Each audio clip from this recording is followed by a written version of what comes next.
Assalamualaikum warahmatullahi wabarakatuh. Perkenalkan, nama saya Muhammad Sabila Ramadan, kelas 10 TKP 3. Dalam mata pelajaran korespondasi hari ini, saya akan mempresentasikan mengenai materi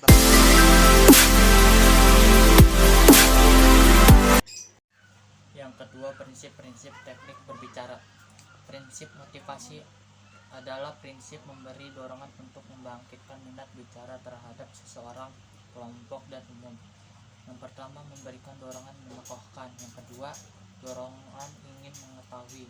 Yang ketiga, prinsip perhatian. Hal-hal yang dapat menarik perhatian yaitu hal-hal yang aneh, lucu, sekonyong-konyong terjadi, mencolok, sesuai dengan kebutuhan.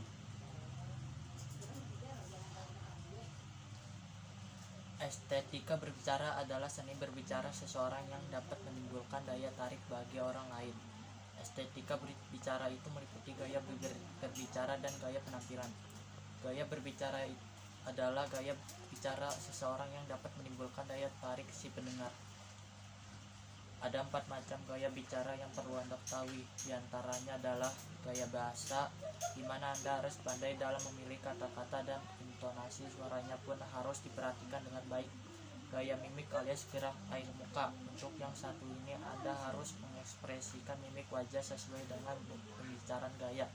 Pantomik alias gerakan anggota badan gaya campuran, yaitu gabungan gaya, mimik, dan pantomik. Teknik penyampaian. 1. Tunjukkan passion Anda. Saat menyampaikan presentasi, tunjukkan passion Anda kepada para audiens. Tunjukkan bahwa Anda bersemangat dan antusias membawakan tema presentasi tersebut. Memang Anda harus membuat materi presentasi yang menarik, tapi jika Anda ragu-ragu ketika menyampaikannya, maka itu bisa membuat Anda kelihatan tidak kompeten. Atau Anda membuat materi yang bagus tapi Anda terlihat ogah-ogahan saat menyampaikannya, maka audiens juga akan ogah-ogahan untuk mendengarkan Anda. 2. Mulailah dengan pembukaan presentasi yang memukau. Pesan pertama akan sangat menentukan. Itulah yang selama ini sering kita dengar saat presentasi. Kesan pertama itu akan ditunjukkan ketika Anda membuka presentasi tersebut. 2-3 menit pertama presentasi akan sangat menentukan apakah audiens akan antusias mendengarkannya sampai selesai atau tidak.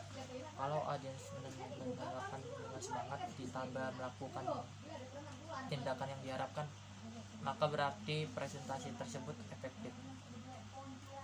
3. Sampaikan dengan singkat dan lugas. Anda tentu malas jika harus mendengarkan orang yang berbicara dengan bertele-tele.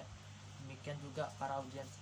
Kalau presenternya bertele-tele saat penyampaian presentasi, maka mereka akan bosan. Presentasinya pun tidak akan efektif. 4. Bersikap rileks saat penyampaian presentasi. Sebaiknya Anda tidak hanya berdiri diam di atas panggung atau mimbar. Anda bisa sambil berjalan-jalan di atas panggung, bahkan sesekali mendekat kepada audiens. Dengan begitu maka Anda tidak membuat batas antara Anda sebagai presenter dengan para audiens. Para audiens akan merasa lebih dekat dengan Anda. Kalau audiensnya merasa dekat dengan si presenter, maka mereka akan lebih mempercayai.